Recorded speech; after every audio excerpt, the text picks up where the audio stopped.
Heavy Hole Podcast. Big Will here, as always, joined by my faithful co-hosts Justin and Tom. And today our very special guest, long-awaited guest, and often requested by listener guest, I should add, Lille Gruber of Defeated Sanity and other projects that we'll get into. How you doing? I'm good. How are you guys doing? Great. Splendid. Very nice.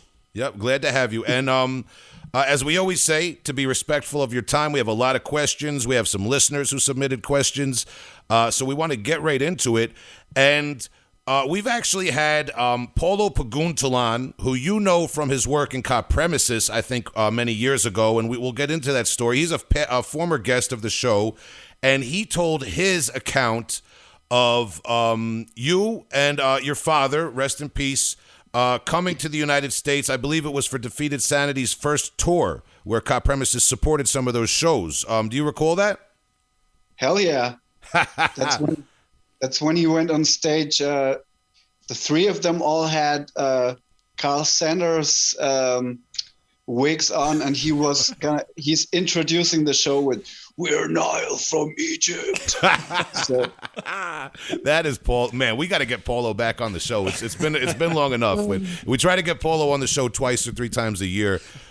He's awesome. Yeah, good friend of mine through the death metal scene, and you know, I probably wouldn't have known about Defeated Sanity, all those years ago if it wasn't for him. So shout to him, and we will get into that, but we always start at the beginning. I just wanted to shout that out because if the listeners, if they're not familiar with those episodes, they could go back to kind of get a little introduction. But the story we're going after that a lot of people are familiar with is obviously your father, Wolfgang. Is known to have kind of started the band with you when you were much younger, and he's also known for his work, I believe, playing mainly guitar in more jazz fusion type of bands in the 70s. That's correct, right?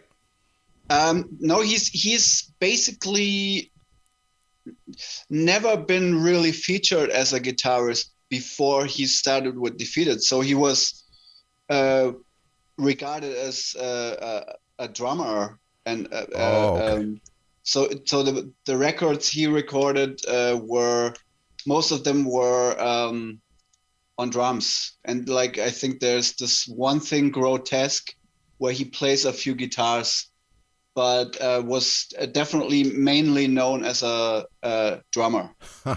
Interesting. Okay, see, that's one part of it that I didn't get. I knew he was a multi-instrumentalist of sorts.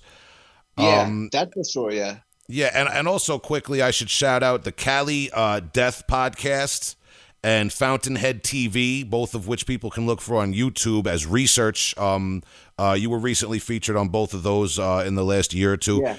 And I learned through that you described it as a small village. I've heard other people refer to it as more of a commune, like a hippie commune type of community of musicians that was a little bit maybe outside of conventional society. Is that true? It's. I think we're talking about two different things. The thing, I was actually born not in a hospital, but I was born at home in a kind of commune kind of thing, and that was their big thing. And this is where the band's Era and I don't know, Era and like a few other bands, for some reason I'm blanking on them right now, but all these bands, they were that was their home. They all lived in that house with their wives or girlfriends and other friends and the roadies and the crew, and so they would play all throughout Germany like every weekend and actually make their money off that. And all the hippie stuff, grow your own stuff, and and each grown up is like responsible for all the children. So you have basically a couple of dads and moms. Like, that's what they say. I mean, it's not really like that, but that's like the mentality. Like, that's where I grew up, and of course I saw them and heard them play music. Like, let's say the first 2 years of my life, I want to say. But then I moved, and then the little village I'm talking about, where I basically grew up and then started really getting into being a musician. There was just my dad and I, because like he kind of he got kind of pushed out, like he didn't want the commune thing anymore, and like everything fell apart kind of a little bit, and everybody moved to their own places. So we was just the two of us moving into this other village, and then that's the village you might have heard about. It was just like a normal village, and it wasn't a commune kind of situation that at that point. Okay, so I got that a little bit crossed. I appreciate you clarifying that. And you say you moved to this village with your father. I get the impression that at some point your father doesn't have those bandmates maybe, or those musicians that he used to collaborate with. And so it almost turns inward to the family, where you discover music and you and your father start collaborating. Is that a fair assessment? Very, yeah. That comes very close. I can I don't know, for some reason he I mean, they had this one project that's actually one of my favorite projects from that time, which is called Local Richter Agreement. Local Richter is maybe, together with my dad, one of my biggest idols, from like seeing them like play in the flesh. And he's a really a multi-instrumentalist. He plays like the violin, saxophone, bass, guitars, everything. So he plays on Chapters of Repugnance. He plays that crazy dissonant sounding violin in one of the tracks, like and one of the outros. So anyways, that was still going on in that village where we were living. And but then everything kind of fell apart. Yeah. And and then I discovered like my rock and roll, and that was Megadeth, Metallica, Testament, Overkill. Like I started with the thrash metal bands, and yeah, my dad kind of just started liking it. I think maybe he really did it just to develop. Like in hindsight, I think he might have done it for me more than I perceived it that way back then. Mm-hmm. But I think what he did was like a really, really intense coaching. Yeah, he made me into a musician by jamming with me and stuff, Mm-hmm. Mm-hmm. And I also know from the interview that you credit your stepfather, Ron Spielman. I believe he sent you to your first drum teacher, who actually in a way rejected you as a student because he didn't want to force traditional style on you. That is true. Yeah. See, Ron Spielman is another big figure. I've been looking up to Mukro. Like to me, those are like I don't know. They're like the godfathers for me. Like I listened to this stuff today, and I was like, wow, I don't even like, some people tell me like, why don't you know this song by Led Zeppelin? Why don't you know Black Sabbath? Why? It's like, because I've listened to these guys all the time. So I don't know. It's like I've got my music, like I saw how it works just in person from these guys, It's like and then I've got these godfather kind of figures, my dad, and then Ron, and Mook and Loco, and all these guys, and even my mom had like she had a all girl band back then too, and everybody was making music, it was all music. So yeah, and on top of that, it's with Ron, for example, he was really getting into the like I know with the funk jazz, like there were a lot of musicians in his orbit that were actually like trained, like had an academic jazz kind of background. So I would always hear some conversations where like from real experts, you know. So like for example, Benny Greb played in his band, which is a big. If you're a drummer, you probably know that guy. And so like, and all these drummers, you know. Then there's like the professor of one of the music schools in this town called Würzburg, and like yeah. So I had a lot of access to talking to musicians at a very young age, basically.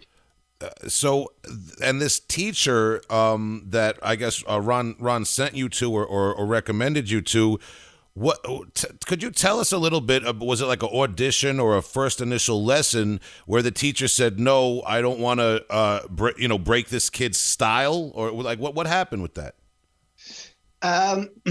Yeah, it was that. By the way, that's that professor from that the drum professor, pretty much from that music school there. I don't know, high school, I guess, for music there. So yeah, I went there because he played in Ron's band at that time, and yeah, I guess I played my metal stuff. You know, I think I was probably pretty limited and completely self-taught at that time. You know, at that point, I didn't know anything about reading sheet music or anything, or playing, or even stepping on the hi-hat every once in, how you call it, you know, every now and then. I didn't do that back then. It was just doing my metal stuff. So if I want to make like a myth about like the story, you know, it's like, yeah, I would just say, yeah, he said I was too good to, you know, because a few people have regurgitated that story like that. And I was like, well, I just think I didn't have the, I guess what he really wanted to say was I was too old to start with the jazz stuff. Mm-hmm. I think that's really what was the problem. But yeah, it's the story that was revolving is he said he couldn't teach me because I was too good or whatever. Yeah, we can go with that one. Why not? Yeah, that's more fun. Yeah, we'll just edit all that out and we'll leave that as the story. It's okay. So, and then I know that from there, it's because your mother's influence, you pick up classical guitar, right? Yeah, basically, there was. It was basically I was done with school, you know, and like half a year before I was done with school, they said, "Hey, so you gotta know what you're gonna do after." And I'm like, "Yeah, I don't know. I just want to become a rock star and I just want to make my music." And then my mom is like, "Yeah, well, so what do you want to do? So you say you want to do music, huh? Okay, then you got to take lessons because then we're going to send you to a music school." And I was like, "Oh God, no." Anyways, she was the one that said, "Let's try a jazz drummer." And then that story we just heard. And then she said, "Okay, if it's not that, then you got to learn to do classical, like get into classical music."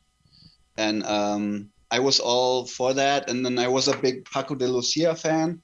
So I was like mistakenly thinking that I would learn that if I learn classical guitar, which is something completely different. But I started to love it anyway. So she sent me to a classical guitar guy like I am now, like 30 years later or whatever. And learn classical guitar there at my age 17. And then I had half of a year of training in that, and then I already applied to one of the music schools. It was like a special music school for it's basically almost at university level. So, but they, for some reason, they took me there, and then I had a really hard time catching up on all the theory. Like, as I said, I learned, I had half a year where I started learning music and then being accepted to that school for some weird ass reason. But yeah, that's how that started basically. So, and now I'm a little, I get this bit from watching your discussion on Fountainhead TV, which obviously is a little bit more of a lofty conversation than I can provide in terms of technicality and musical training. But what I want is you bring up Johann Sebastian Bach and his, I guess, potential influence on the way you view composition in that conversation. Could you maybe break that down a little bit for somebody like me who's a little bit more of a casual layman, brutal death metal fan? What is it about Johann Sebastian Bach's composition that you take away and you say, I would like to exemplify this? It's complicated. Or maybe it's not complicated if I just say, well, his music is perfect. Mm-hmm. That's it. And so I started with that teacher. I started learning that famous bourrée. That's how that started.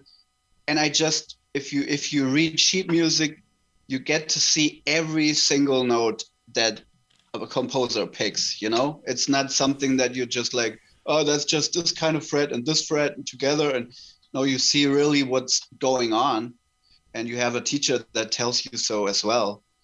And I don't know, just being inside that music for the next, 8 years from that first guitar lesson on, I just saw how perfect everything is. Each chord makes sense. Each note that one instrument plays together with all the other instruments is always absolutely, always sounds good, even if you play it slow. So that was a big influence for me. So one of the effects on the Defeated stuff is basically a riff has to sound amazing, even slow. That's my big thing. So I think if you slow down a lot of metal stuff, it's not gonna be that awesome anymore. But for me, I feel Defeated it's almost like a shame that we play it so fast, because I put so much care into the choice of the notes. And that is definitely a thing I learned from Bach, and I guess all the music that I liked. I mean, a classical guitar basically means a lot of these classical, from the classical epoch. Like Bach, of course, was Baroque, but classical guitar comes from the classical epoch, which is composers like Carcassi, Carulli, Sohr, all these guys. And I played a piece by Paganini, by the way. So that stuff is more like, I didn't get into it so much emotionally, but just like the craftsmanship is just great. Everything is just legit. And I guess I took that into my I don't know, those were the terms for my riffs, Sounds like the scrutiny that you put yourself under as a composer. Yeah, exactly. Yeah. Well, I'm glad you could explain that, because I found that part really interesting, and it made me want to go back and actually check out the works of Johann Sebastian Bach. Myself being a layman, obviously not as musically accomplished, but just an interesting parallel. Yeah, but Bach is, for me, it's almost scientific. It's like he made music for the people, you know. And to me, it's like you can be layman all you want. Like if you hear these chords, you're gonna be moved. I think. Well, that's I don't know. You that's tell death me. metal too. That's death metal too. I mean, you could say that about death metal, right? Yeah, true. I think some people get into suffocation because just the brutal sound, like back then, you know, the extremely cave like guitar sound, and is just brutal. You know, I got into suffocation because they were very intelligent, the composition was uh, very sublime. You know, like some of these runs are that's what got me into suffocation. And then later with the even like that famous slam riff is not even like, I was never really that fascinated by that. I got more fascinated by slam when Internal Bleeding and Devourment and Disgorge, Deeds of Flesh, when they picked that up basically. But I like, for example, Suffocation, I got into it because of the composition and like the smartness kind of. Yeah. Yes. I definitely know what you mean. Something that maybe was it like a little bit like lost on bands over the years. After a while, you know, you talked about a lot of great bands, and there's been so many generations now to where you have slam bands that literally just kind of copy that riff 3 or 4 times, and that's the song, you know. In this day and Yeah. age. I mean, that's definitely where it stops for me. But yeah, my point is basically, some people get drawn to something emotionally, but they get it. You know, everybody's at the concert and it's loving it, you know, but for different reasons. So I guess that's my point about you getting music in a different, through a different approach, you know. Yeah, yeah, exactly. And you know, it's good that we transition talking about death metal. Now, there's a few death metal albums that I've heard you talk about in the past that I wanted to bring up, but I want to know what is, you know, you mentioned Megadeth, Metallica, the more bigger metal bands. When do you notice extreme metal? When do you notice like death metal or anything more underground or independent? And is it readily available in the village where you grew up? It was not very so the thing is, I think I started with Six, really, like through my brother, who turned into a punk guy, and I inherited his in Iron Maiden albums. And then I was like, I checked out Iron Maiden. I was let down right away. I mean, I learned how to love Iron Maiden, but as a kid, I wanted to hear that harder stuff that I heard from his room sometimes. And then I got Megadeth, and I was like, okay, that's it. That's what I need. Anyway, so it was like from 6 to 8, I guess it was a really nice organic sliding into it. You know, as I said, it was Testament, Overkill, Anthrax too. You know, Slayer was a big level up because my dad knew what Slayer is about, and he was like, he told my mom like, ooh, cool it on the stuff that kid is 7 years old, you know. I love it. So yeah, Rain and Blood for Christmas, man, I can remember that. Wow. So I love that he yeah. would later create Defeated Sanity with you, but he was like, I don't know about Slayer yet. Yeah, 100%. So death metal became a thing at 8, like 1 year later. So when I was 8. But yeah, a big thing was obviously the German magazines, Metal Hammer and Rock Hard magazine. There you just read about all these bands, and it's like, death metal. What is death metal? What does death metal sound like? It's like, I thought like when I got a Sodom cassette tape, is that death metal? I asked my dad, like, because he'd heard that before somewhere. Is that death metal? And he said, no, it's not death metal. It's fine. Like, because it was still not allowed. Like, I was like, no, that's not death metal. And then later I got Sepultura Arise, I think. And then Getting is that closer. death metal? Closer. Yeah, it is closer. It's a little closer. And I was like, but yeah, at that point, yeah, maybe I was 9 then. I don't know. It was Morgoth and Obituary, and what was and Death, of course. You know, those were the first 3 bands that got me into that. You know, but basically I really checked out all the thrash first. Voivod. I hated Voivod because it was that Nothing Face city, and it was that's nothing for kids. You know, that's like you gotta be intellectually, you gotta be on a different level to appreciate, which I did later. But to me, this was like punk. I was like so disappointed. Sounds like Dead Kennedys or something, you know. Yeah. I wanted to hear chugging riffs, and I got that. Anyway, so yeah, those were basically the bands, and then yeah, the very organic. How you call that, man? Curve up to the extremer stuff, you know.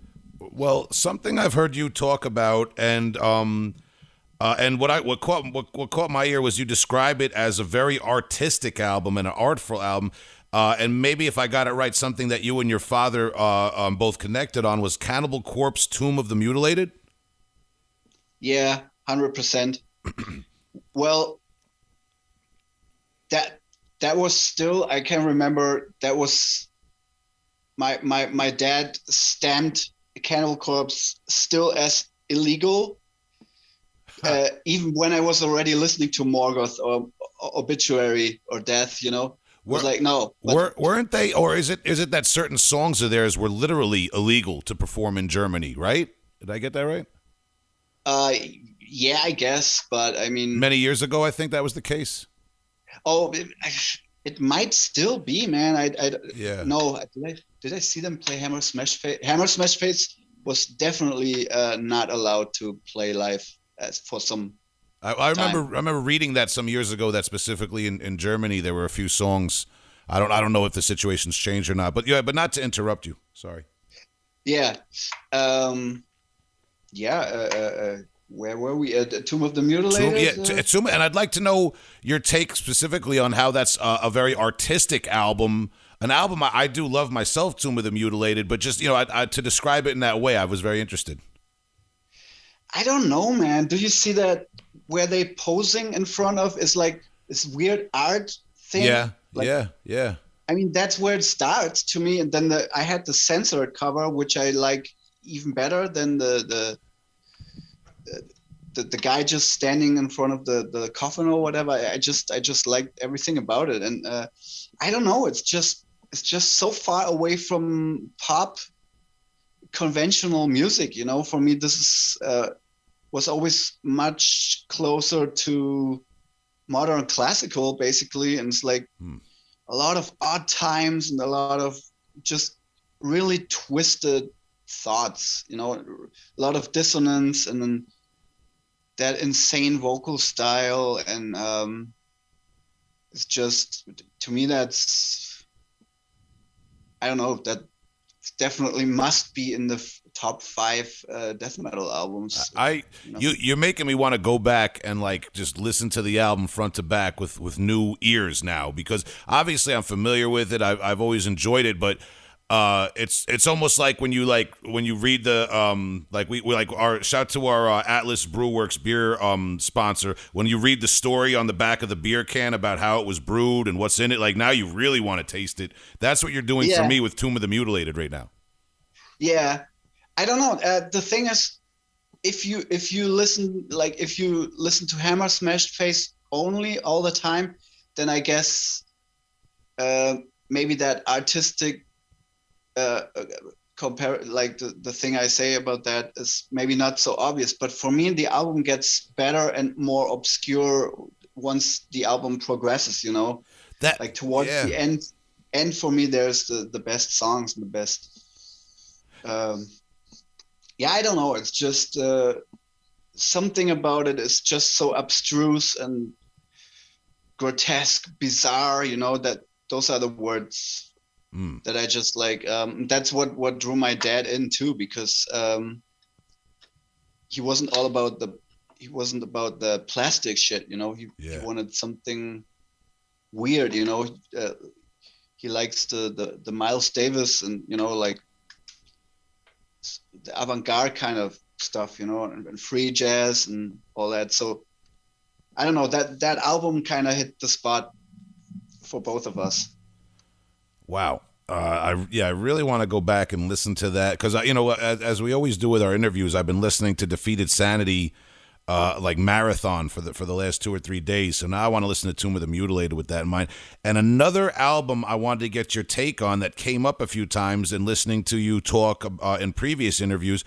Regurgitation, Tales of Necrophilia album, which is a little bit more obscure than Tomb of the Mutilated. I'm a big Regurgitation fan, and I actually had that Tales of Necrophilia CD when it came out, so I was really interested to hear you credit that a little bit as an influence.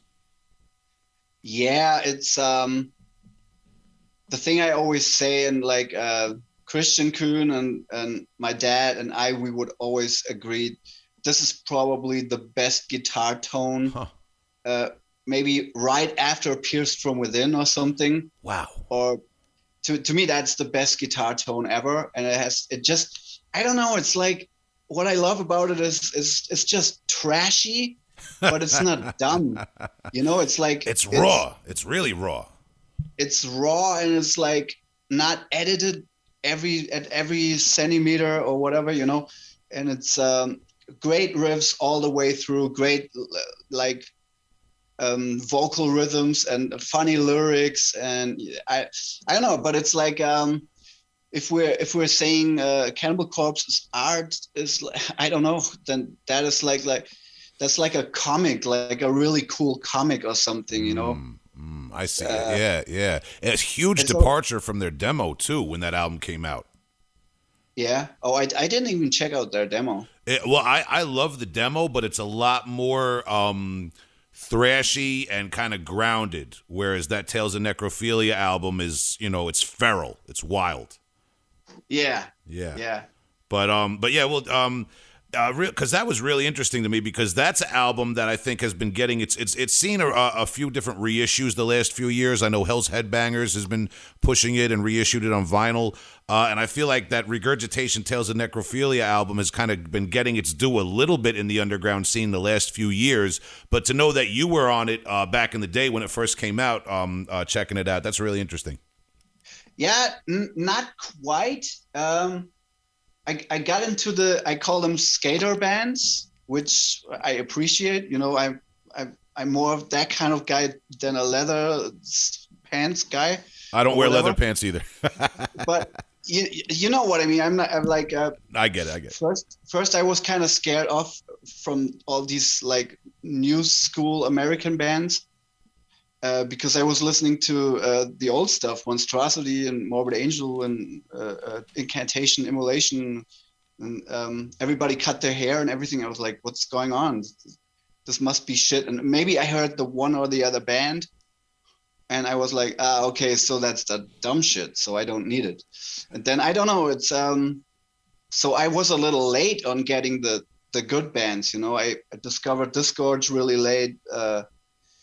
Deeds of Flesh was probably the first of the new school brutal death metal bands I really got into, Yeah. But yeah, Regurgitation a little later than at the time when they came out, Just, interesting, because Defeated Sanity, you guys obviously are getting the recognition you deserve. Kind of at the frontier of death metal nowadays, I always say, even when I'm not talking to you, I say that to people. And it's interesting to go back and just specifically Tomb of the Mutilated, to think of it as a reference, to go back and listen to with new ears. But moving on, we've talked a lot about your coming into music, your learning music, your childhood, and all that sort of thing. And the famous story that a lot of people relate to Defeated Sanity is that your father and you began jamming. You started playing each other's songs switching between guitars and drums, things like that. I wanted to ask you about that time period when you're kind of still playing around with metal. Was your father actively trying to inject like jazz music and more like formative stuff into you then, or just kind of letting you run wild? And it was like, if metal is gonna be your vein to explore music, then he's just gonna let you run wild with it. You mean he wanted to show it to me, or did he want to inject it in the music we made? Well, either one really. Like how, like. Well, I'll phrase it this way. What was the balance between your father teaching you about jazz and maybe more traditional music, and you exploring metal, and your father and you both learning metal? Ooh, it's he didn't teach me, like, per se. He didn't teach me anything. He just made me play his songs, and they happened to have odd times and weird stuff, like stuff that he knew, and so I got to experience the difficulty firsthand, and so a few things that he wrote were kind of jazz rocky and stuff, and I had to, I don't know, I had to play along to it. So that was the way he kind of taught me, I guess. But we never sat down and, okay, here's this John McLaughlin solo. Now we're gonna learn the whole thing, or shit like that didn't happen. We just played each other's. Yeah. We just made music, and my music was like some infantile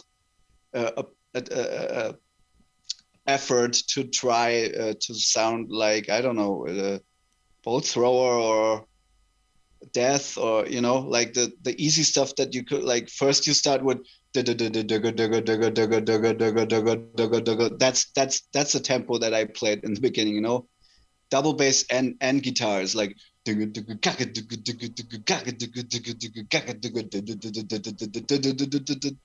and then I guess you could say that's death or Morgoth kind of tempo, Yeah. But even slower. And then, I don't know, you just get better at it, and that's it. But yeah, my dad's stuff was obviously, he couldn't even write death metal. I always told him, that shit doesn't sound like metal. It's like, like he had to get into that. That's interesting to me, though, because you talk about the John. You made a joke kind of like the John McLaughlin solo, learn every part of it. But if you were taking lessons from a teacher, there are situations where they might just show you a song and say, learn that whole thing. Whereas it sounds like what was going on with your father and you was way more organic. It's a real family recipe, the Defeated Sanity. And especially nowadays, we see the most recent album, The Sanguinary Impetus, you're performing guitar and drums. It really seems like an organic family recipe going on with the Defeated Sanity sound. That's a cool, that I haven't heard that before. I haven't thought about that before, but it's true. You hang out every day and you come up with certain, this is cheesy, don't do that. No, we're not gonna do that. I agree. This is, this sounds too much like rock. Just throw that out. I don't want these kind of notes there. Yeah, let's do these. So it's like a very, you're gonna hang out with your father every day. So that's a very, that is a recipe that got formed. I agree. Yeah, well, again, just something interesting to think about as we go back and listen to the catalog. And you have a quite a catalog at this point to talk about. Now, and it's been covered. You've talked about a lot of this material in other interviews, and some of the older demos have been re-released. We should mention for the listeners, they can go to the Defeated Sanity Bandcamp, and there's tons of material there. Most of the albums and releases are there for people to check out. A question I really wanted to ask you, though, is most recently, I believe it was 2016's Disposal of the Dead / Dharmata split EP, I guess if you want to phrase it with yourself, as a lot of people put it. Do you now? People know the concept of that album for the most part. Now, with 2020's The Sanguinary Impetus, is it fair to say that maybe you took those two styles that you split in half on Disposal of the Dead / Dharmata, and you tried to join them for The Sanguinary Impetus, and like it's a marriage of the two styles? Yeah, in a way. But it's basically, it could go the other way around too, you know. On the 2016 release, we decided to split our two sides. Yeah, it's interesting actually, and we blew them up by 10, I guess. You know, the brutality for Disposal and the tech and the prog. Yes. For Dharmata, especially the prog thing, we pushed ourselves to we haven't performed stuff like this before, like some of the things where like each instrument is doing something completely else. That we didn't do that too much on the albums before. We tried to do it a little bit, but I guess let's call it like the counterpoint. I think we gave ourselves a big lesson with Dharmata there. And then I guess now the Sanguinary Impetus really is our style blown up to 10, you know, defeated Sanity 2.0 basically. Yeah, I think that's how that happened really, yeah. Well, yeah, I guess you're right. You know, exploring the catalog, you definitely always had those tendencies of technicality and progressiveness. But you're right. You split it in half and focused on each one on Disposal of the Dead, Dharmata, and then on the Sanguinary Impetus, it's kind of like you come back having built each side up, having built your strengths up even more. I could definitely see it's an impressive album, and something that I saw you say in an older promotion from about a year ago about the Sanguinary Impetus, and I just wanted to get an update on it because obviously you said at that point obviously COVID has shut things down, and you wanted to. Instead of write new material, you wanted to wait until you could resume touring to promote the Sanguinary Impetus. Now we've obviously been a year in, and unfortunately things are still shut down a lot. What's your take now on Defeated Sanity writing new material and the possibility of maybe live streaming shows or returning to shows where you can? Well, again, you're saying something that's kind of opening my mind. Yeah, it's been a year, and it's like maybe I should give up the dream of still promoting this album. But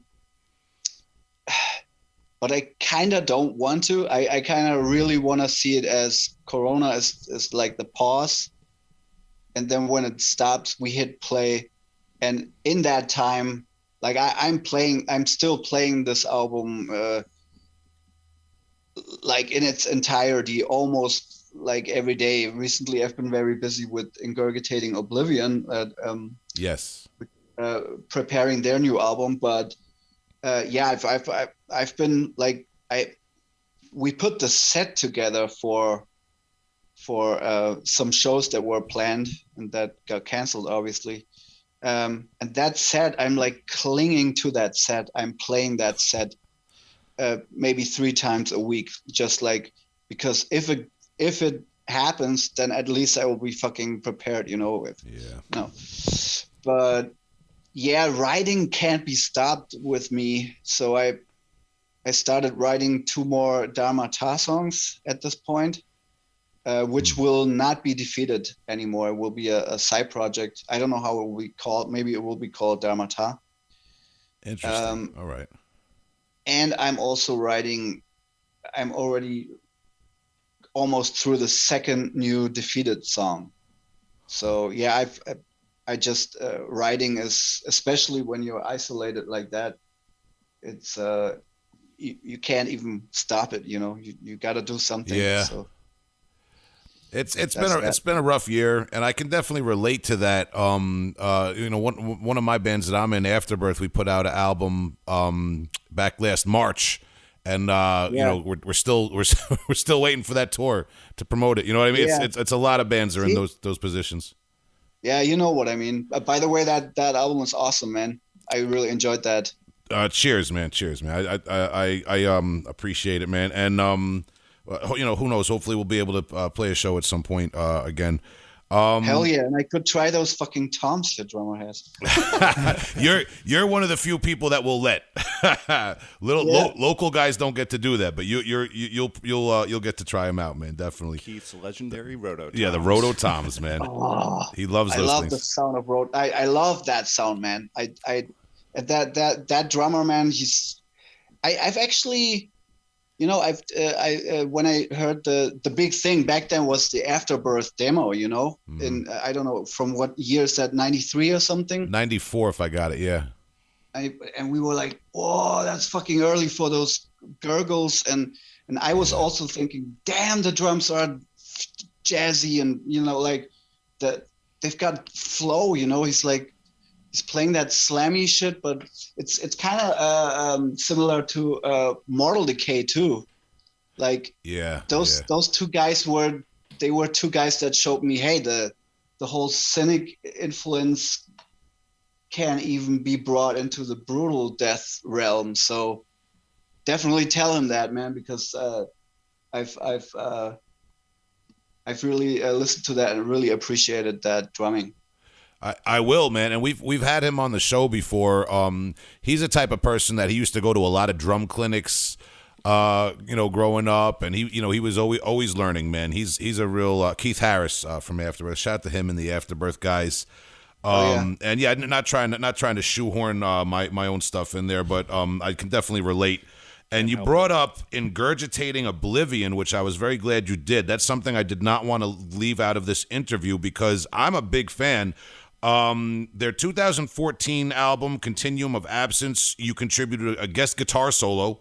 And then their 2017 full-length album, Vision Wallows and Symphonies of Light. I actually brought that up here on the podcast and recommended it to people when it first came out without realizing you were the drummer on that album.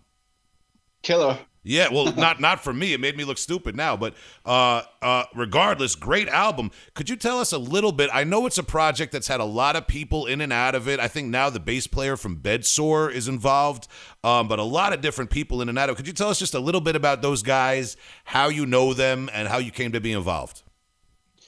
I basically got to know Lunk. That's Florian, the main guy. Mm-hmm. I got to know him through Connie, the vocalist on Passages into Deformity and Despondency vocalist. He was good buddies with him because they lived in the same area back then in northern Germany.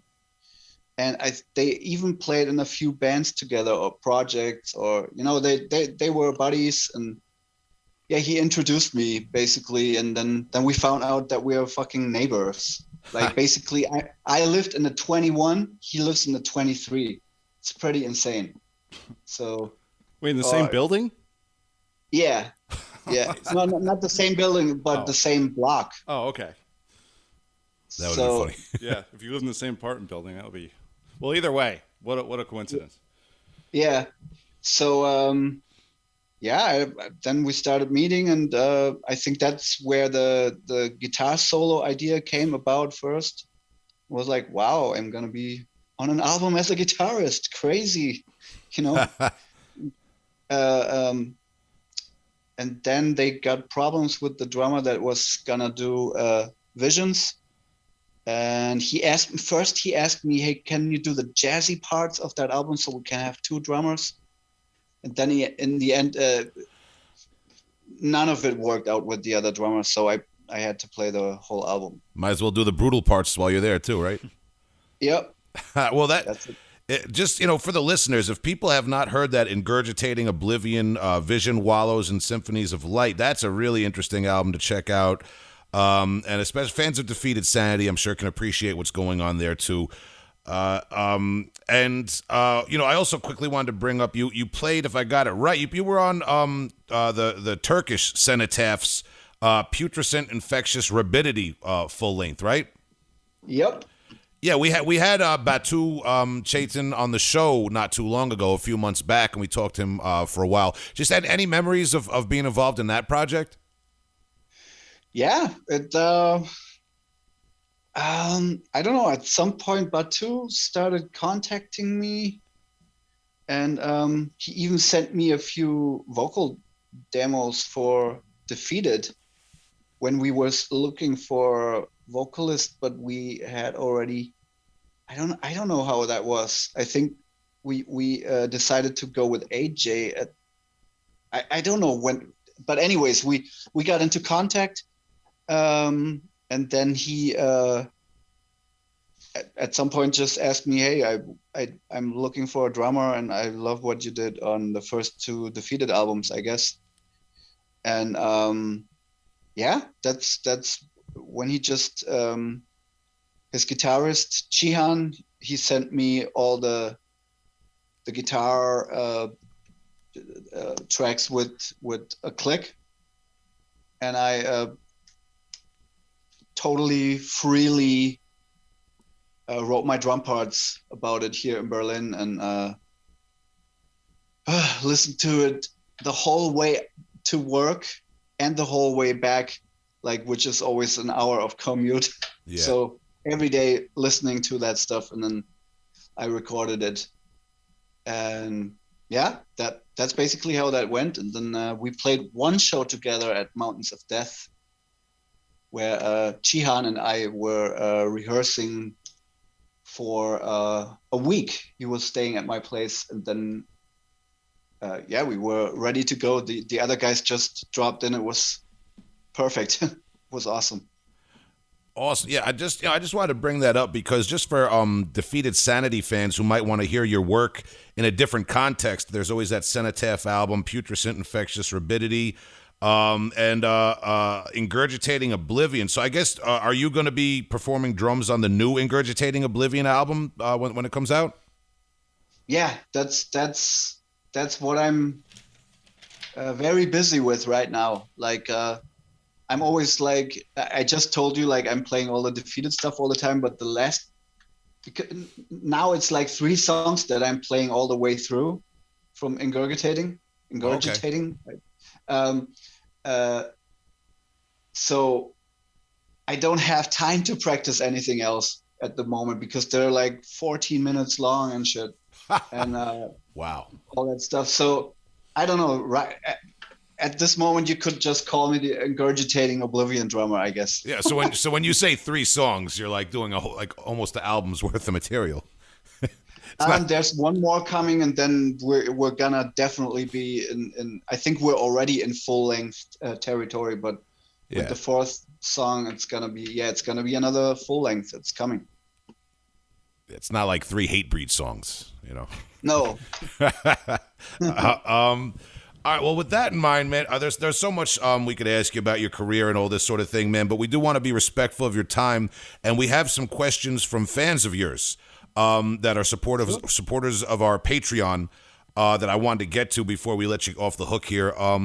We do have some questions from our Patreon pledges who are big fans of Defeated Sanity, and we'll get to that right now. The first one is from Tyler Craig, who just simply wants to know what's your favorite jazz musician of all time, favorite jazz musician or style of all time.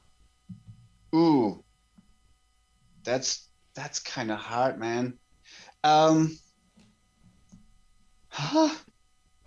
well, got you. I'm a drummer. I'm a drummer, so I gotta go with probably my favorite drummer in the world, which was Tony Williams. Okay. And yeah, he's to me he's really important, and been really like the whole attitude of his playing, and the overall smartness. It just was a heavy influence on me. Tony Williams. Okay. Yeah, he played for Miles Davis. He played with Alan Holdsworth in Lifetime. What else did he do? I don't know. He had his own quintet at some point, and yeah, all that stuff, you know. Okay. famous guy.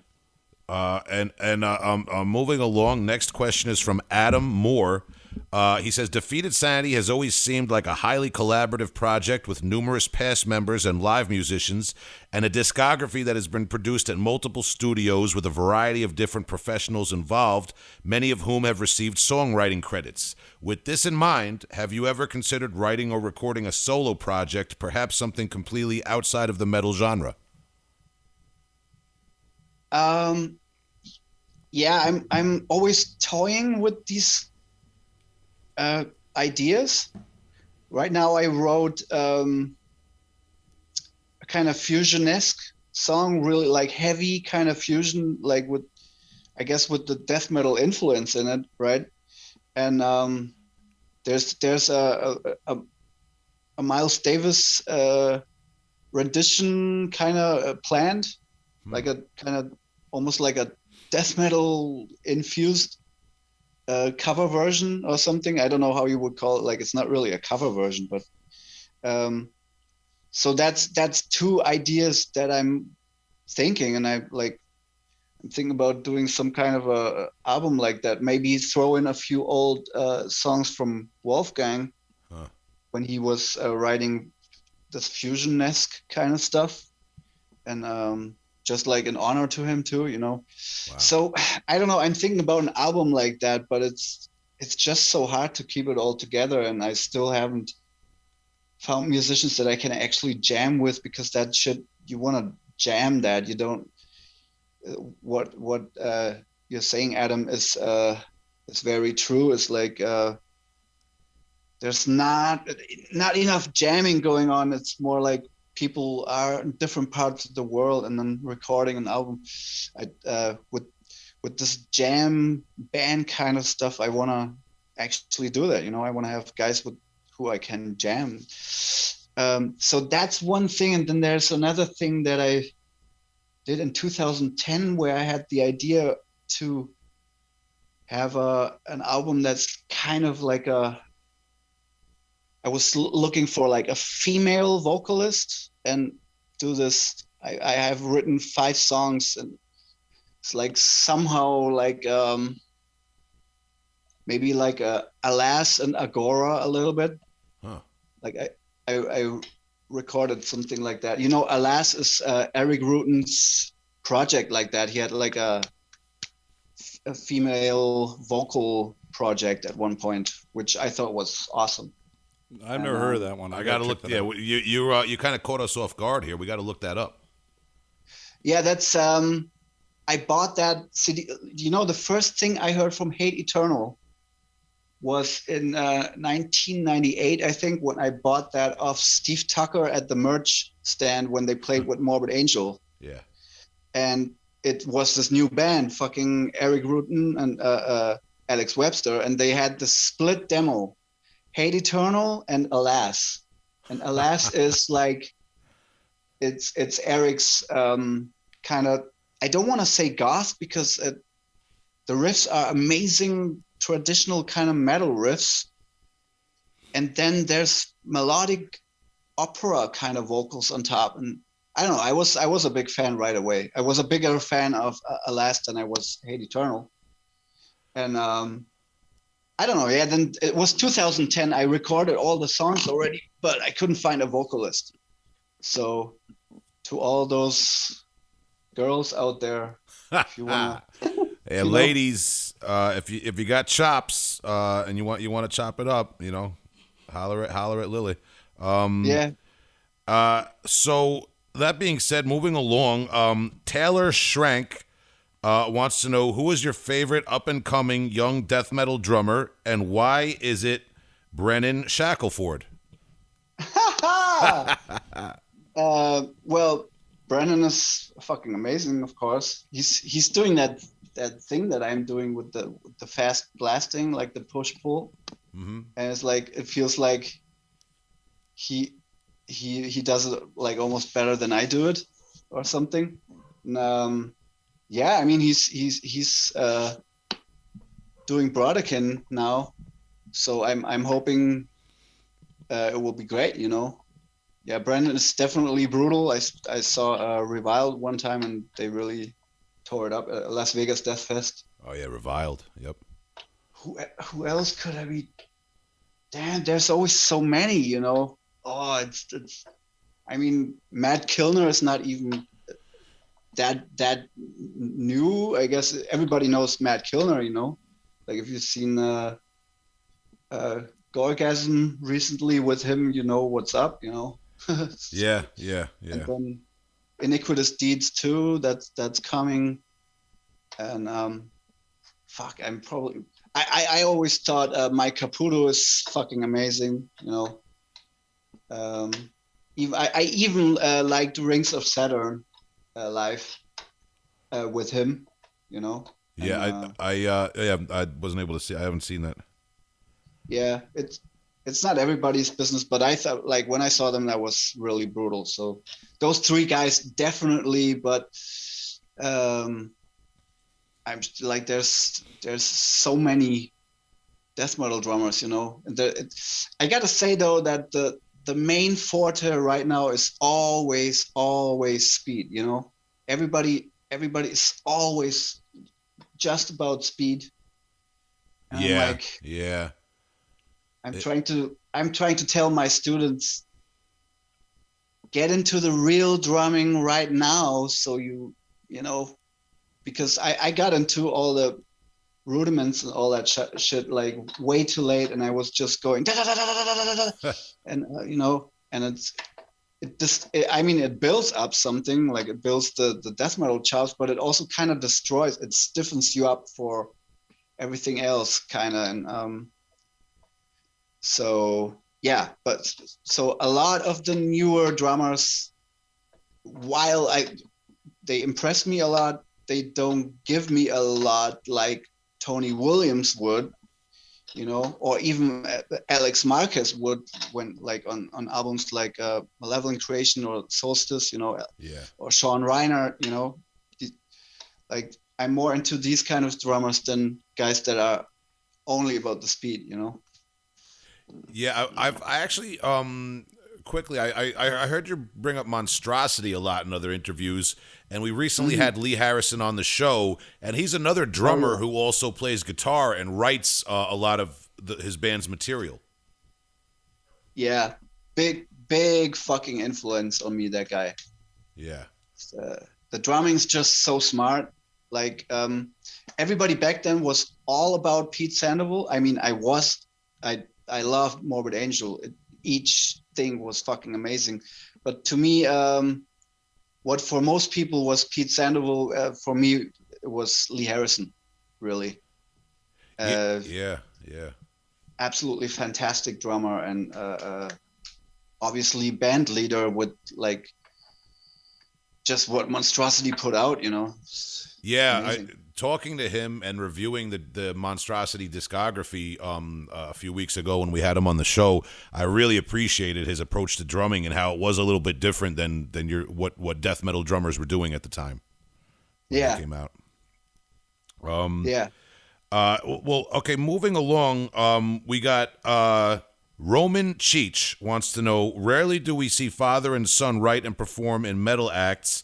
How was that experience like, and how has it affected the music? I feel like we addressed that one a lot already, but just any final thoughts or anything else you want to express about your experience, which isn't typical in the death metal community, where you have it kind of evolve and pass on through two generations of the family.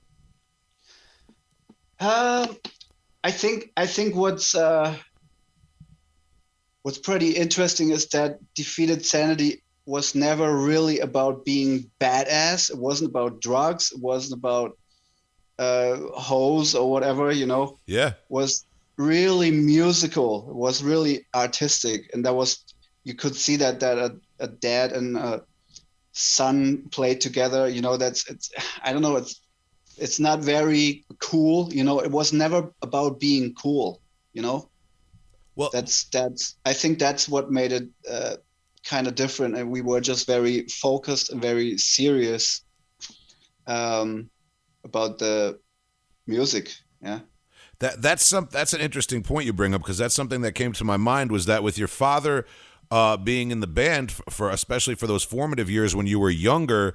I mean, now obviously you can look back and appreciate that, but did you ever feel at the time when you were a teenager or in your early 20s, like you wished it was just you and the guys, and your father wasn't there to supervise, because like we all like to experiment with alcohol and different things when we're younger, that sort of thing. Yeah. I don't know. I don't know what it did to me. It's I don't know. There were funny situations, It's like there's like I'm taking my shirt off in the backstage. There's like these chicks, and they're going like woo, and he's like in the same room, and he's like saying, "Yo, you should put a shirt on, or you will get a cold," That's funny. There it is. All right. So that's what I like. So it can be a little bit weird, I guess. Like back then, I guess, but not a big deal, Yeah, man. Yeah, and that's the kind of thing I was looking for. Something we could look back and laugh at a little bit, man. Because it's obviously, I think it's a story that's garnered a lot of respect throughout the death metal community. Paulo always spoke with reverence too about your father staying with him in Queens on that tour, and he related the story and everything. You know what I mean? So we all have a lot of respect for that part of it. Yeah, it was amazing. So moving on, Roman Cheech has another more specific question. He says, it would be cool to ask about your personal collecting habits, as it's so integral to metal, and some of these people have legendary collections that we'd love to hear about. So I guess just quickly for you, do you consider yourself a metal collector, or a collector in general of music? And maybe, if so, do you have a specific format and anything that you want to talk about like that? No. All right, man. I don't know. It's I back then it was very important to have a CD because you needed that music. Yeah. And so all these CDs I had to have, and I have them I'm looking at them right now. When it comes to shirts, I actually, like, I should probably not even say this because we need to sell stuff anyways, but I'm like, I for myself always had the one shirt per band rule. So like, I don't know, man, we weren't rich and shit, so yeah. So like, I want to almost say I grew up pretty poor, I guess.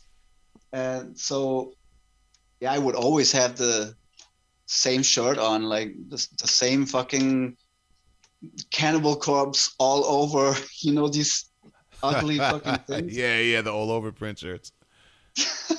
I don't know, with the new logo and shit. So, but yeah, I for example, I remember one time we were at a show, and our bass player at the time, he made me a Suffocation shirt because nobody could sick like get a Suffocation shirt from anywhere.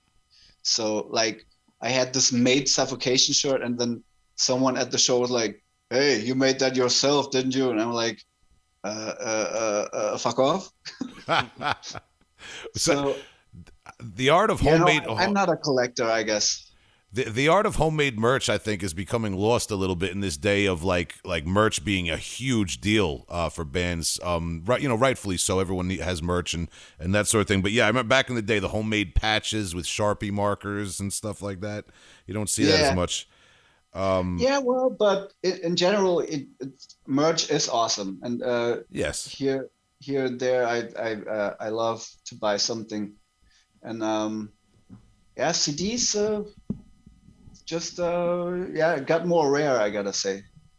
Yeah, over the years, the last few years, I've just totally embraced nostalgia, and I've been become like a vinyl and cassette tape head again, and I just budget myself, really. But yeah, I get it, man. It's tough. That's awesome though. But do you Do you do an evening where you just like sitting down, holding the vinyl, read the lyrics, and just listen to the music? Well, this actually coincided with the coronavirus, so I have plenty of time to do that. Yes. Yeah, Yeah. yeah. I feel that gets lost a lot, and then recently I've actually done that with because I got my I got a tape recorder from a friend who doesn't use it anymore, and I got out my old fucking Megadeth Rust in Peace, and I was like getting the tiny little booklet from the original tape and reading the lyrics and totally reliving my childhood, and it was amazing. I loved it. Yeah, there's something to be said for that kind of nostalgia, man, and it, Yeah. it takes all types, man. I don't put down anybody who just has a whole collection of MP3s on a hard drive somewhere. We all love music. Yeah. And just one last Patreon question here from Andy Sung. You have toured the world and been to some countries rarely visited by death metal bands. What has been the most fascinating country/city to visit and play in? Sorry, I got to interject here. I think didn't Andy fill in for Defeated Sanity for a little while? No. Oh, You mean? Wait.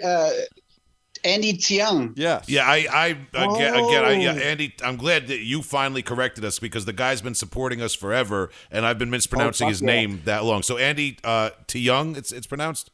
Chang, I guess it's just Chang. He told me. Chung. Okay, Chung. Apologies to Andy. But yeah, Andy Chung. Yeah. I guess that's what he told me. I'm sorry, Andy, if I fucked this up, but I think you told me that. Well, he gets a free pass to make fun of my name being Will Smith whenever he wants. Okay. Well, I was gonna do that, but I thought you heard that. But either way, shout to Andy T. Hell yeah. Big dog style on our Patreon, showing us all the support. Well, yeah, shout to he did fill in for Defeated Sanity at one point, right? Yes, one gig, and it was awesome. It was near Frankfurt, Germany, and I heard like some guy told me after the show. Okay, or no, he's seen us with I think like 3 vocalists. I think with Max Phelps because he saw a Dharmata show, with Connie, and with Andy and with Josh. He saw us with 4 different vocalists. Sick. That one guy. And he said Andy was his favorite, and I saw a video of us with him, and Andy has awesome fucking guttural voice. Yeah, we've been meaning to get him on the show. Got to open up that booking for him eventually. Yes, sick, Andy. He is sick. So, to answer his question, most fascinating country/city that you visited and performed at? Oh my God, it's really hard to say right now. I want to say Kathmandu, Nepal. Okay. Not a lot of death metal shows there, if I'm not mistaken, right? I mean, that show reminded me of early '80s. Hardcore punk CBGBs or whatever. Awesome. That's what that reminded me of, because everything was fucking out of control. I remember the last song, or like some of the last song, the sound guy suddenly unplugged all the monitors, put them over his shoulder, and fucking got out because I guess it was like his work like was done, he didn't want to work overtime, so wow, just took our monitors. That's one thing. The other thing was the drum stool they had was, I don't know, it was going down so much that I don't know, it was basically broken. I couldn't reach all my cymbals. I was like basically on the ground, so I threw that shit out and I shouted into the audience, hey, is here some kind of chair that I can use to play a show of 15 minutes brutal death metal on that is somehow usable? And then some guy hands me this plastic garden chair, like it was kind of wonky, and I used that for the show. And then the guys had no boundaries too. They were just jumping on stage and like That sounds awesome. almost falling into the drum kit. And I don't know. It's like when you're playing, it's kind of you're like kind of scared or whatever. But when you see it on video, then you see like that's what you really want, you know. And Yeah. as I said, it reminded me of this Black Flag kind of shows, you know, like really crazy energy. Well, man, that sounds sick. Well, okay, so now, Yeah, you know what? Let me add something because Yeah. it's about the city too. So I guess I really took the right decision to say Kathmandu. So this was the Disposal of the Dead tour, basically, yeah. yeah, So which is an album about funerary rituals all over the world. hmm So these guys took us to a temple where they burn bodies from like it's a funeral, but like the family is just celebrating by burning the body and we were there and like we were like in the smoke and everything. So Wow. I don't know. That was also an amazing tourist kind of thing. that is pretty special. Like you said, considering the album you were promoting at that Yeah. point, that's interesting. So there you go. Wow. So Kathmandu, Nepal, to bring it a little bit more street level. Something I wanted to get your take on was your experience in the United States here. We mentioned at the beginning of the interview, just to tie it all in, that you did come over here with Paulo Paguntalan, frequent guest of the show's old band Car Premises, in Yeah. support, as well as Mucopus and Sexcrement. Yes. Hell yeah. For most of the tour. I wanted to get your thoughts and recollections on that. Paulo submitted one question for this interview, for this episode. Paulo Paguntalan, shout to him. He wanted to know what you thought of the White Castle sliders. Oh my god. They were pretty amazing because yeah, so I'm controversial. So don't be pissed off, but for me American food is about being as trashy as you can be. That sounds about right. So if I want real food, I'll have Asian, I'll have I'll have Thai, I'll have German, I have Greek, I'll have Italian. But my favorite burger is the cheeseburger from McDonald's. That's my favorite burger because that's what it is. You know, this is just crap. That's kind of awesome. So this, like Jacob and Josh are gonna laugh their ass off. So yeah, White Castle goes in that direction. Basically, White Castle is like pretty much the bottom of American cuisine. That's like the most American you can get. Yeah, guys who eat McDonald's 5 times a week will go, "Oh, White Castle." Yeah, so back then there was a trip, but now I guess I would have to try the vegan version because I say no to all that at this point. Well, they do have vegan White Castle. Paulo is an expert at White Castle. They do have vegan options there. They have vegan options there. Shout to the rest in peace, the White Castle on Route 110 here in Huntington. They closed that down after many years. We're very sad. Well, we didn't get to record a podcast there yet. Well, Paulo, next time I'm in New York, we're gonna hang out at White Castle and trying the vegan shit. I love it. Awesome. And was that, now on a more serious note, was that your first time in the United States? No, the first time for me personally was when I was playing for Belfagor. I was. Oh, wow. I was going to ask you about that, but I had no idea it tied in. Okay, go on. Yeah. So it was 2006/2000. No, I don't know. I think it was the beginning of 2007. It says 2007 on Metallum. Yeah. So Belfagor, we've come in contact with them like a lot of times before, and every time the guy Helmut asked me if I want to do drums for them, and I'm like, I don't know. And then that was the third time. I was like, his thing was like, what he said was like, you want to go on a real tour, not this demo shit. And I'm like, uh, in fact, yeah, I wanna see the US. I wanna do this. I had to postpone some exams for the music university, but it was no problem because it was for music, you know. Yeah. So yeah, that was killer, man.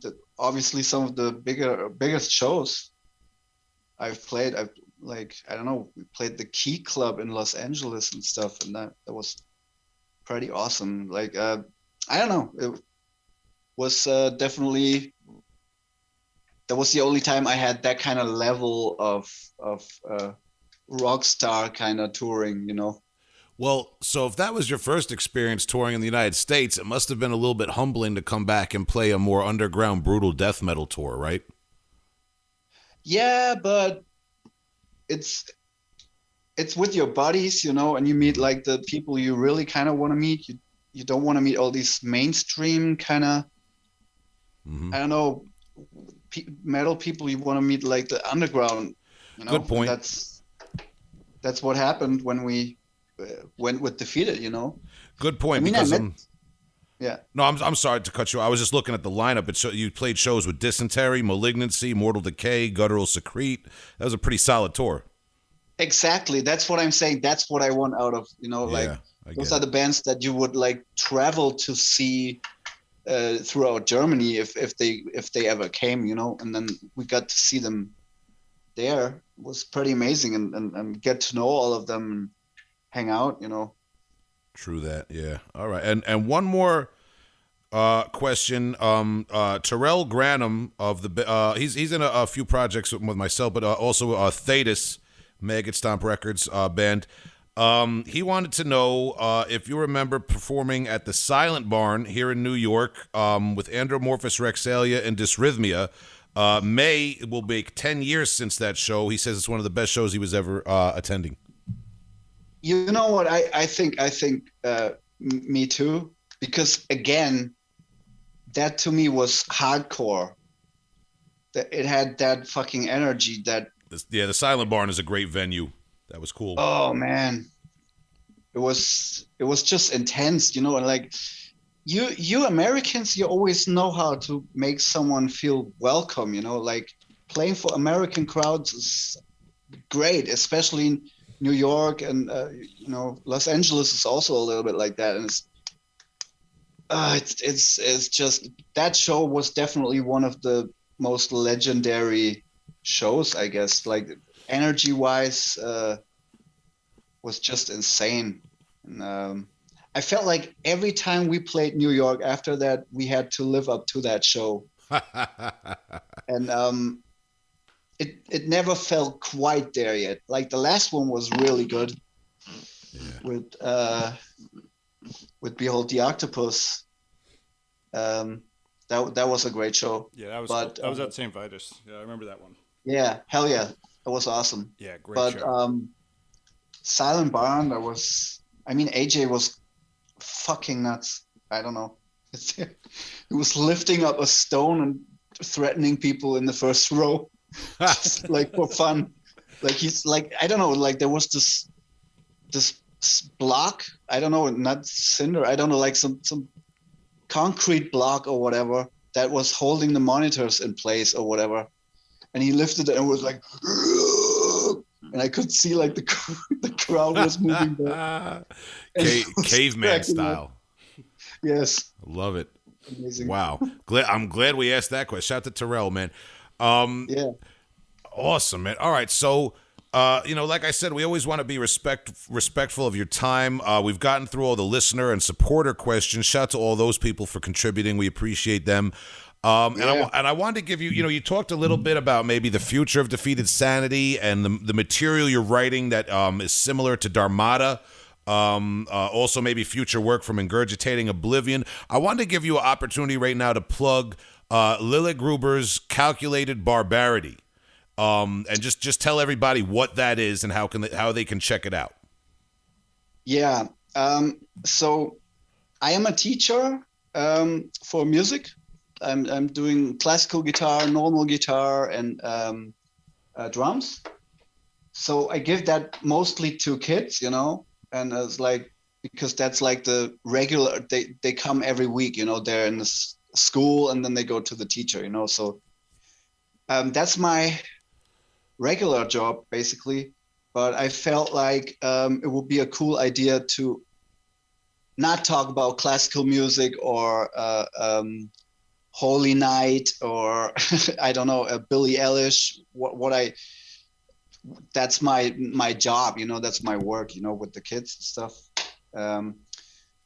So I thought it would be a good idea to just talk about really the thoughts that motivate me to use this note here or that note there, or talk about motives that get reused later. And then with Defeated, a big theme in the beginning is all the blast beats that I'm using on the Sanguinary Impetus, because there's a lot of different blast beats that I have, I guess, sort of invented for myself.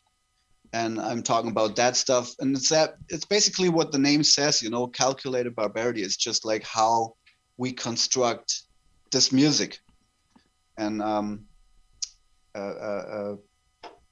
everybody who's really interested in the composition of this kind of death metal can check it out, Yeah, and you it works. I believe you can check it out on Patreon. People can sign up for that, and there's different tiers, right? Because you not only give drum tutorials but guitar tutorials as well.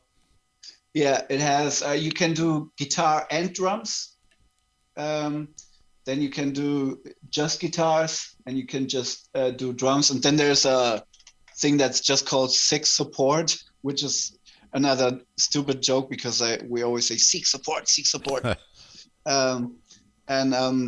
That's like a little cheaper, but I just put like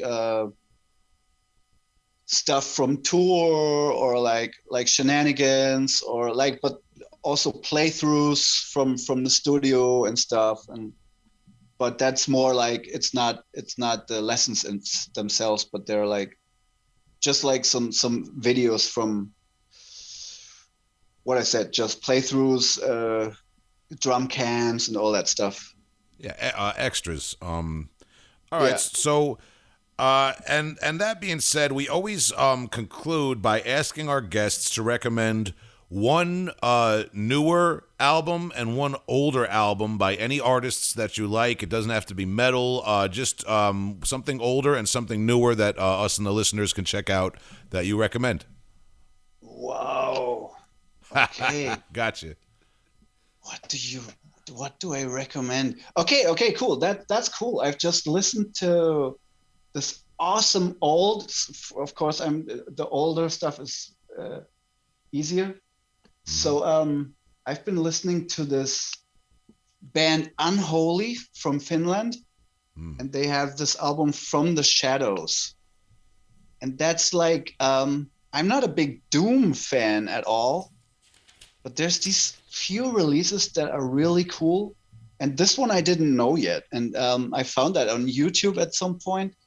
And yesterday I listened to the whole thing again, and it totally held up. Like I was totally hyped, because it's really cool. At some point they bust out like clean vocals, but in a really cool psychedelic kind of way. So it's like, I don't know, it's kind of Pink Floyd meets Cathedral meets I don't know, like even some slammy stuff in there. Disembowelment. People who like Disembowelment could also like that band. Unholy From the Shadows. Huh. Okay. That's a cool release. Newer release, man. That's hard. That's always the hardest one. Yeah, I know. I mean, Inherit Disease, Ephemeral, that's already a few years ago, but that totally blew me away. But come on, man, there yeah, amazing. Man, there were some good. I mean, looking on the NSE roster is always cool, obviously, you know. Yeah, New Standard That's- Elite. We're always talking about them on here. Yeah, Found Hanging. That was a cool little EP. If you guys check that out. That's the name of the band, Found Hanging, Yeah, Found Hanging. on New Standard Elite. Yeah, that was Okay. pretty. We'll check Sick. that out, definitely. And actually, I also like that 420 Slam thing from. I don't know. I can't name the names. Can Yeah, I'm not going to be the one to reveal any of the mystery behind that. Okay, project. so But yeah. I'm just putting it out there. That was some cool slam too. Yeah. Kayfabe. Yeah, this is the Slam 420. Big fan of the music. I would have gone a different way with the band name, but respect. Everyone's got their own their own thing. All right, so the Slam 420, Found Hanging, and this Unholy from Finland. We actually just did a big deep dive on doom metal last week on last week's episode because we feel like we haven't been appreciating doom metal as much as we should lately. We're blast beat guys, we're fast guys, and we want to slow it down a little bit and listen to doom every once in a while. So that's good to know. We'll check that out. Yeah, dude, it's they totally slipped. They seem to slip through the cracks a little bit, but I really thought it was outstanding moments, you know. And yeah, definitely check that out. Will do, man. All right, so Lille Gruber of Defeated Sanity, perhaps most notably also ingurgitating Oblivion, formerly of Cenotaph, and Lille Gruber's Calculated Barbarity for guitar and drum tutorials on Patreon. Is there anything else we left out or anything we failed to plug? I don't know. Let us know when the episode comes out. So in that case, then, any last parting messages for fans of your work and listeners of our show? Okay, so I'm terrible at this. All I can say, if the world functions again, then we'll be back, and we're presenting the Sanguinary Impetus in its entirety. That's our codex, kind of. You know, if you write a song, you're gonna perform a song live. That's what I'm thinking, and that's what everybody's getting once the world starts turning again, I guess. And I hope that will be soon, because I'm not being able to play. It's crazy. So I miss all you guys all over the world, and I hope we're gonna do this shit again very soon. Hell yeah. I second that. And thank you very much for your time, sir. It was great talking to you. I know our listeners and your fans have been waiting for us to try to set this up for a long time. And shout to Colin Marston, who hooked us up and was very influential in putting this interview together as well. Yes, I missed that guy maybe most of all. I don't know. Also, one thing before we leave, too, Hank Steamer's Heavy Metal Bebop, you did an interview with him, and I believe he interviewed Jacob on that one, too. And that's a great interview he did. Shout out to him. He's a friend of the show. Former guest. 100%. That was also a great interview partner. That was awesome. If listeners are interested, they can always go back and check out. We did a whole episode before coronavirus. Hank Steamer actually came all the way out here to Long Island and came into our studio, and we did a whole episode with him about his awesome background in metal and all that sort of thing too. And it's Heavy Metal Bebop, right? Yeah. I want to make sure I got that right. That's his podcast that explores the connections between jazz and metal. Very interesting. So shout to Hank and shout to Colin. And thank you very much. We'll be in touch with you in the next few weeks as this episode is produced and goes up. All right? Yeah. Hell yeah. Let me know. Hell yeah, brother. We'll be in touch, man. Thank you so much again for your time, man. You have a great night. Thank you, guys. Have a good night. Thank you. Bye-bye. Thanks a lot. Take care, brother.